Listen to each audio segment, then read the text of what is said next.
Olá, ouvintes, sejam bem-vindos a mais um IFCast.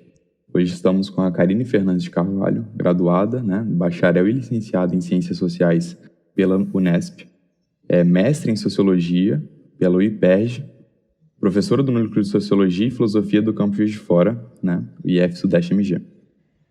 Hoje temos o tema comportamento de grupo, Seja bem-vinda, Karine. Obrigada, Marcos. Boa tarde. Boa tarde, bom dia, boa noite a todos que nos ouvem, que vão nos ouvir, É um grande prazer estar aqui conversando com vocês hoje e agradeço ao convite, Espero que seja uma conversa interessante, agradável a todos que nos ouvem. Tenho certeza que vai ser, tá? Enfim, para a gente começar, eu queria entender o que é o comportamento de grupo. Karine, por favor. Então, Marcos, comportamento de grupo é um comportamento estabelecido a partir das regras vigentes em um determinado grupo. Então, cada grupo ao qual nós pertencemos, hoje nós pertencemos a vários grupos, nós não ficamos restritos, a um grupo só. Então, participamos do grupo religioso, participamos do grupo político, participamos do grupo acadêmico. Então, na nossa trajetória, na nossa vida, nós participamos de vários grupos, e em cada grupo se estabelece regras específicas de comportamento. Então, eu acho importante, nós, quando falamos de comportamento de grupo, nós chamarmos a atenção para um conceito bastante importante na sociologia, principalmente na sociologia clássica, que é o conceito de socialização. Então, a partir da socialização, nós aprendemos a viver e a conviver em grupos. E na nossa experiência de vida, nós somos socializados nos vários grupos ao qual pertencemos. E aí as nossas decisões, o nosso pensamento, tudo aquilo, as nossas experiências, elas são permeadas pelas regras estabelecidas em cada um desses grupos. Então, a nossa tendência é tomar as nossas decisões baseadas naquilo que aprendemos nos grupos aos quais nós pertencemos. Então, as experiências, as vivências, tudo aquilo que nós aprendemos nos grupos ao qual nós pertencemos, permeiam a nossa tomada de decisão. Muito bacana. E já vem outra pergunta, nessa questão do pertencimento. Até que ponto o pertencimento a um grupo influencia nas ações e nos pensamentos das pessoas? Até o ponto em que nós concordamos com as regras vigentes em determinados grupos.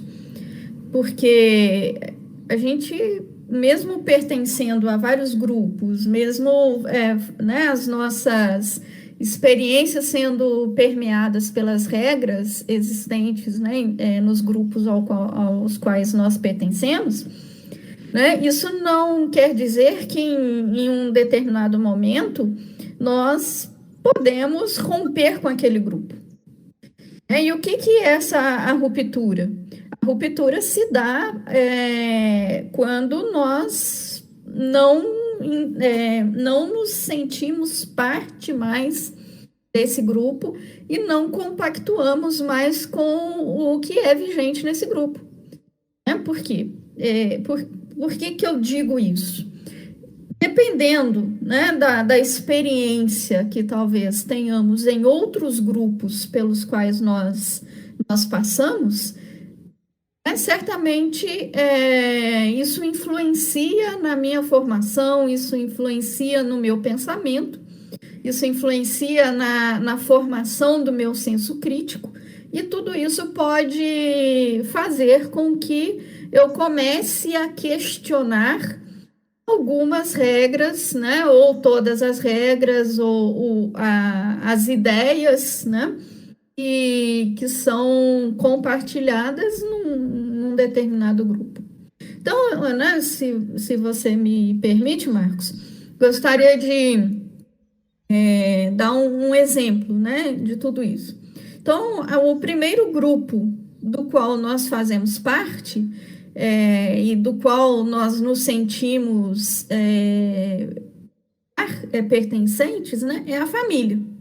Então, a família é nosso primeiro grupo socializador.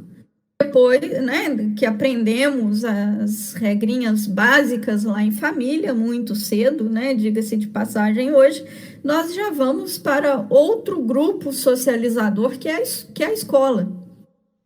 E na escola aprendemos, né, outras regras de convivência, aprendemos, né, muitas outras coisas que nós não aprendemos na família. E a nossa trajetória acadêmica, né, ela permeia quase toda a nossa vida, né? Hoje há uma tendência de nós permanecermos um tempo muito maior, né, na escola, né, ou na academia. Então, né, muitas das vezes, ou na maioria das vezes, acontece né, que o que nós aprendemos na escola, as regras, o nosso comportamento, nos faz questionar aquilo que aprendemos na nossa família. Nos faz questionar as regras, nos faz questionar o modo, né, de operação do nosso grupo familiar. Então, em que ponto isso acontece, né? Isso varia, né, isso varia muito, né, de pessoa para pessoa, varia muito das experiências sociais que nós temos, né? Mas um ponto chave é o momento em que nós encontramos, né? Nós vemos a necessidade de romper com as regras, de romper com o que está vigente num determinado grupo. Entendi. Muito bacana. Então quer dizer que, aparentemente, isso pode influenciar desde coisas chulas, né, até grandes coisas, né, até muitas decisões importantes, né? Entendi. Sim. Entendi. E entrando nisso, tem um termo muito interessante que é o efeito manada, né? E, assim, eu gostaria de saber um pouco mais, assim como os ouvintes, né? O que é o efeito manada, como ele se manifesta? O efeito manada, ele vem, né, lá da psicologia, é um conceito, né, usado na psicologia para né, mostrar como que os sujeitos, como que os indivíduos, né, se comportam indivíduos de um mesmo grupo, se comportam na tomada de decisão. E o efeito manada, ele acontece a partir do momento que os indivíduos não tomam a decisão por eles mesmos, mas esperam que essa decisão seja dirigida por né, por um indivíduo lá que né, eleito dentro daquele grupo como o responsável por exercer influência sobre os demais, né? Então, o efeito manada é quando o indivíduo abdica da sua responsabilidade, abre mão da sua responsabilidade de tomar as suas próprias decisões e toma uma decisão influenciada por por alguém influente, né? Hoje aí a gente chama os influencers, né? Então, está muito na moda ser influencer, né? Então, vejam vocês como que o nosso momento hoje é um momento que a gente precisa refletir, né, muito sobre isso, como que nós estamos delegando a outros o nosso poder de decisão, né? Nós elegemos aí vários influencers, né? Os influencers do cuidado com o corpo, os influencers de moda, os influencers de informática, né? Então, nós hoje temos influencers para todos os gostos, né? Para que pessoas que nos digam como nós devemos nos comportar de acordo com uma determinada nuance aí da nossa existência, né? E acho que a gente precisa tomar bastante cuidado com isso, né? Para que a gente não possa perder as rédeas, né, da nossa própria vida, né? Então, Karine, hoje a gente vive essa polarização, né? E, bom, a questão hoje, especialmente a questão da gasolina, né?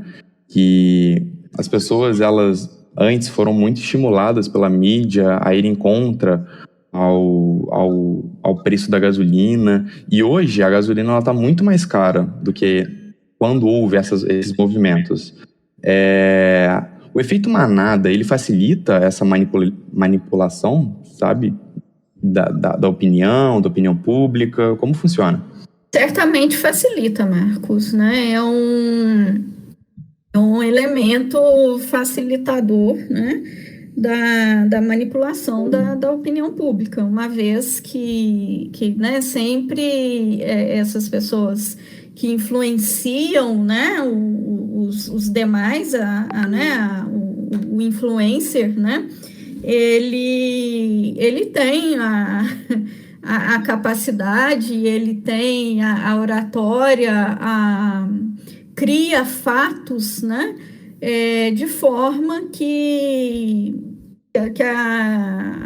a opinião pública passa a pensar da forma como esse influenciador gostaria que as pessoas pensassem, né? As pessoas começam a defender aquilo que é defendido por esse influenciador, né? Então, no momento em que as pessoas reclamavam do preço preço da gasolina, e, na verdade, a gasolina não estava tão cara assim, né? Então, o que aconteceu? Houve, sim, a manipulação da opinião pública, né, para que nós passássemos por e aí eu não acho exagero algum, né, eu falar o grupo que estava por trás dessa reclamação, o grupo político ideológico que estava por trás disso tudo, né, que culminou aí no que já foi até consentido, que foi, né, dito, né, pelo próprio ministro, né, Barroso lá do STF, a questão do impeachment foi a falta de apoio político, né? E era isso que essas pessoas queriam, né? Era isso que essas pessoas que esbravejavam, que levou a opinião pública a reclamar de todo aquele contexto, queriam, no momento, retirar a presidente, né, Dilma Rousseff do seu posto. E foi isso que aconteceu. E agora, no momento, né, que nós estamos num momento em que o valor da gasolina está muito mais alta, nós temos um contexto econômico, financeiro catastrófico, né? E certamente foi esse grupo político ideológico que nos trouxe até aqui, né? Então, por isso que agora está tudo muito, muito quieto, né? A opinião pública agora foi influenciada para se silenciar, né? Então, lógico que assim, eu vejo isso como fruto, sim, dessa influência, né, de um grupo político ideológico específico que queria, no momento, a mudança, né, de governo, queria a mudança do contexto político, né, da sociedade. E mudança esta que nos trouxe até o caos, né, em que nós estamos, né? Inclusive, entrando nessa questão de pensar ou se manifestar de forma diferente, ela pode ter um impacto negativo, né, em um grupo, né? E seguir a maioria é um comportamento bem mais fácil, né? Sim. Como que a gente pode manter o pensamento crítico e as próprias ideias frente a essa pressão do grupo? Sempre mantendo o que a gente acredita, sempre falando, né, o que pensa. É lógico que as rupturas vão acontecer, né?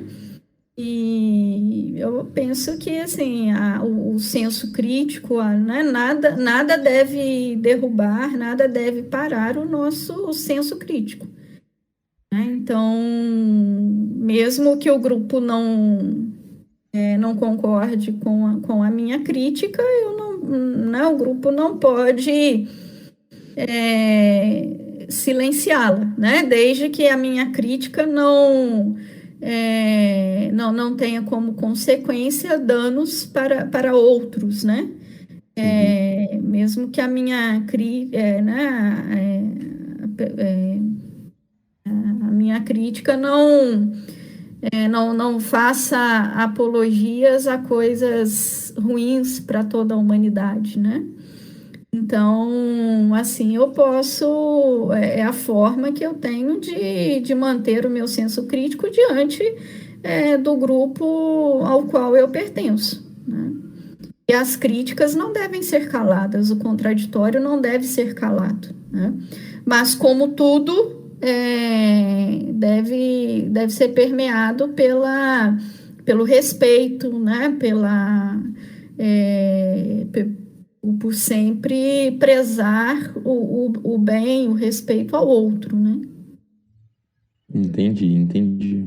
Entrando nisso, nessa questão, principalmente da opinião, a gente tem que abordar, querendo ou não, a questão da fake news, né? Que o crédito e o compartilhamento da fake news tem a ver com acreditar e seguir a pessoa ou até mesmo o grupo que divulgou a informação, né? E até que ponto as pessoas se acomodaram e deixaram de lado o pensamento crítico e a reflexão individual para poder simplesmente só ficar acomodado e seguir essas opiniões, essas fake news? Como você bem disse, né?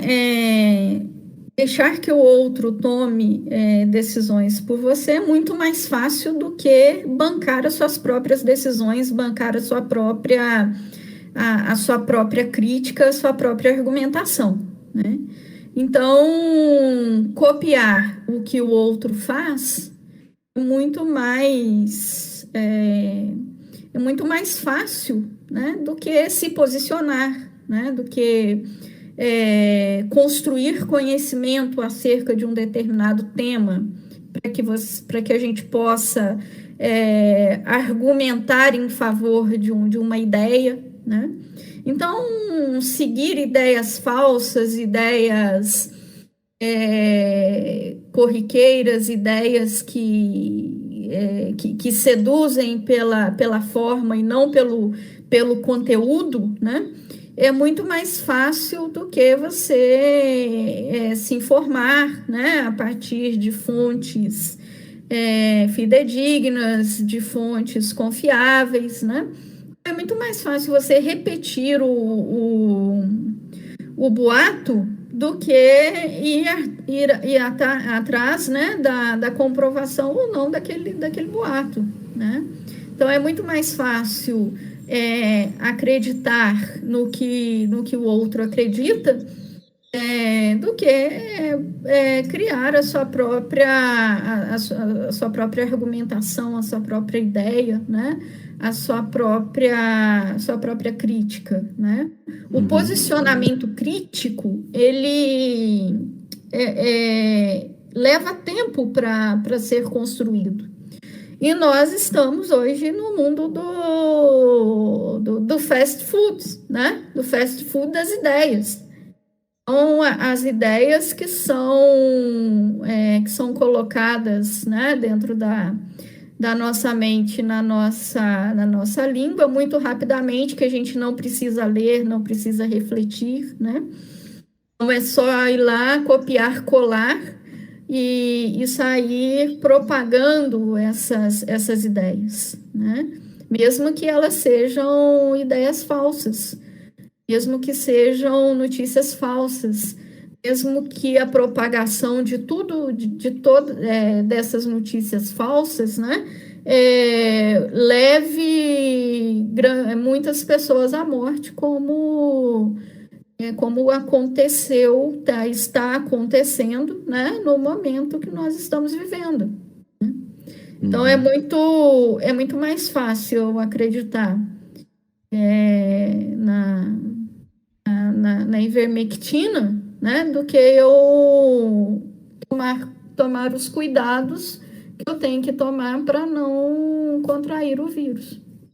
Continuando nesse assunto, na questão, né, dessas notícias, enfim, a insatisfação, né, do povo, né, a insatisfação coletiva, ela levou uma grande parcela da população a aprovar pontuações questionáveis, né, como porte de arma, o terraplanismo, ou até mesmo o movimento antivacina, o neonazismo, e isso se intensifica com o uso da internet.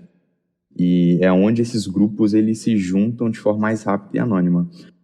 Até que ponto, na sua opinião, a tecnologia ela favorece esses movimentos?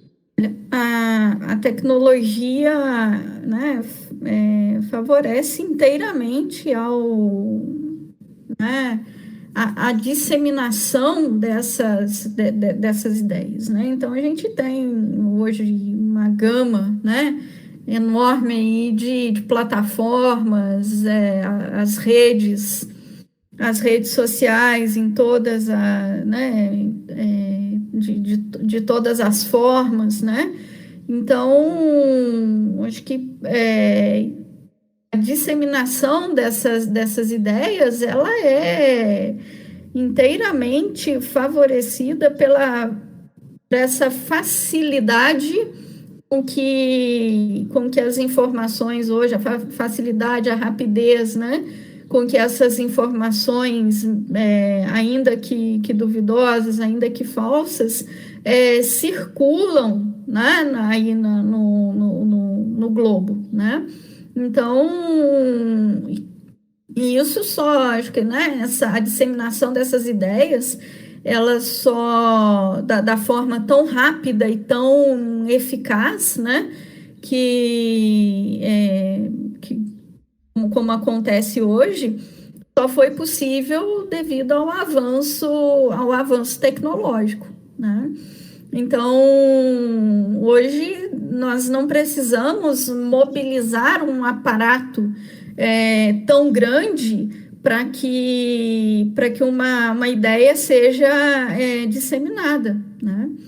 Então, se nós pegarmos, vamos contextualizar um pouco essa questão na história brasileira, né? Getúlio Vargas. Getúlio Vargas é um grande, né, dos nossos personagens, né, da história política brasileira.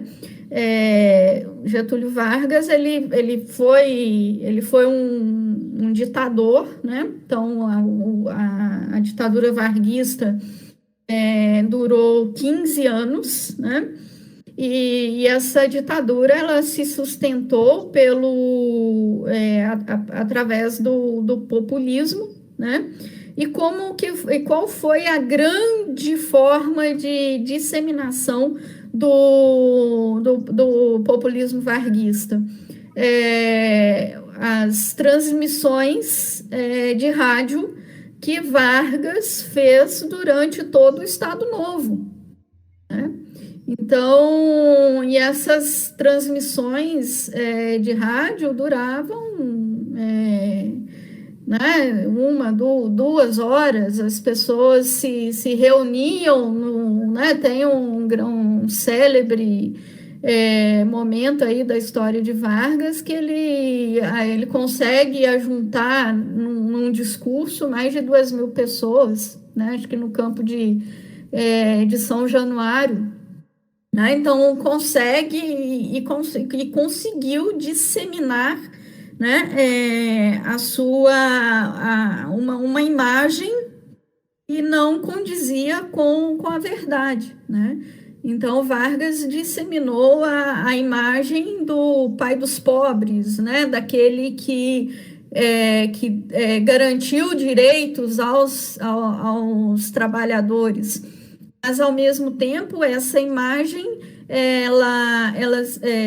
né, tudo que ele falava, tudo que o discurso de Vargas encobria a sua verdadeira forma de fazer política, que era uma política ditatorial, uma política de supressão e eliminação né, e de calar a voz daqueles que se contrapunham a ele, né? Tendo em vista aí o que Vargas fez com um personagem político que se opunha a ele, que foi o Luiz Carlos Prestes. Luiz Carlos Prestes ficou 9 anos preso em condições subhumanas, né? Sob o regime Vargas. Mas qual que é a figura de Vargas que nós temos hoje? É a figura do pai dos pobres, que foi uma figura disseminada a partir dos seus discursos, né, proferidos e emitidos via rádio. E para fazer esse discurso, né, todo esse discurso, ele mobilizava, né, um aparato gigantesco, né? Hoje não. Hoje, quais as plataformas que os políticos hoje estão utilizando para, talvez, atingir um número muito maior de pessoas que Getúlio Vargas atingiu através das transmissões por rádio, né? Então, quando o Lula faz os seus vídeos via Instagram, via Facebook, via todas as plataformas, quantas pessoas o Lula não atinge, né? Ou O presidente nas suas lives de quinta-feira, quantas pessoas ele não atinge a partir de uma plataforma, né, específica. Então, a tecnologia influencia sobremaneira, né, na disseminação das ideias, quaisquer tipos de ideias, sejam ideias para o bem ou ideias para o mal, né? E a gente, voltando naquela questão, né, que foi questionada até pelo Álvaro, né, o comportamento de manada nem sempre é pejorativo, né? E a chance da manada tá sendo conduzida para um bom caminho, né? E como estabelecer um equilíbrio entre a individualidade e a coletividade de pensamentos? Eu vejo isso através, né? Eu vejo essa questão pela ótica do respeito à diversidade de pensamento, né? O respeito à liberdade de pensamento também, né? Então, o acolhimento, né? Como os grupos acolhem o diferente, né? Como os grupos dão voz àqueles que são diferentes. Né? As divergências acontecem dentro né? Dentro dos grupos que até então trazem para o seu interior pessoas com vivências, com experiências diferentes. Então, né, como é próprio desse conceito de comportamento de manada, né, como o influencer, né, desse grupo vai aceitar ou não as críticas, as divergências, né? Se ele tem um pensamento, se ele tem uma forma de acolher a diversidade e a partir da diversidade pensar, né, a própria a atitude do grupo, né, de uma forma. Agora, se sempre pensando aí o que está em voga, não, o que está em voga, que é esse comportamento de manada, né, gente? Então, se esse influencer age de maneira a rechaçar todo contraditório, né, ele vai excluir aquele que pensa diferente, né? Mas o importante é que os grupos aceitem a diversidade, que os grupos consigam construir as suas pautas a partir do contraditório, né? A partir dos questionamentos, a partir da diversidade, né? E lembrando, né, quando a gente fala nessa questão do senso crítico, a gente sempre tem que ressaltar essa questão de, claro que a gente necessita de viver em sociedade e a gente tem que entender sempre todos os lados, mas de não esquecer do lado crítico, né, do seu próprio lado crítico, né? Procure, né, se você está com dúvida viu alguma notícia meio estranha, que está achando meio tendenciosa demais, vai atrás. Hoje a gente tem ferramentas aí como o próprio Google, que dá uma pesquisada rápida e você já encontra muitas notícias e informações com base, com fundamentos, né? Isso seja para qualquer coisa, na área da tecnologia, da saúde, da educação, né? Enfim, e é isso que a gente acaba, né? O que foi passado hoje neste podcast é isso. E a gente não pode esquecer esse lado, né? Inclusive... Né, Marcos, se você me permite, né? Claro. A questão sempre levar em consideração, né, o respeito à diversidade, né? Com Eu acho certeza. que nós precisamos trabalhar hoje é essa aceitação do diferente. Sim, sim. E quanto mais a gente tenta homogeneizar, né? Deixar tudo igual, tudo com uma mesma cara, tudo nós vamos perdendo as nuances, né? Das diferenças, né? A gente perde a individualidade, né? Uhum. Realmente, né, como foi bem colocado por você, a gente tem que sempre lembrar que aonde termina a sua liberdade começa do outro, né? É onde começa do outro. Então, assim, é sempre respeitar desde posição política, a gênero, opção sexual. Então, a gente sempre tem que lidar muito bem com isso, não é mesmo? Sim, sim. Então, E a gente sabe que há espaço para todos, né? com certeza. Quando se abre a possibilidade, quando se abre ao diálogo, né? Quando se abre ao contraditório, quando se abre à crítica, né? E tudo isso perpassado pela ideia, né? De respeito, né? A gente vê claramente que há lugar para todos e todos podem conviver, né? No mesmo espaço, sem cair, né? Nessa polarização deletéria que nós estamos vivendo hoje, né? É sempre bom lembrar que a gente sempre tem o pessoal acha que a gente tem que escolher esse porque é o que tem. Não, a gente sempre tem uma segunda opção, tá? Sempre tem uma segunda opção. Então, assim, a gente sempre pensar nisso, tá?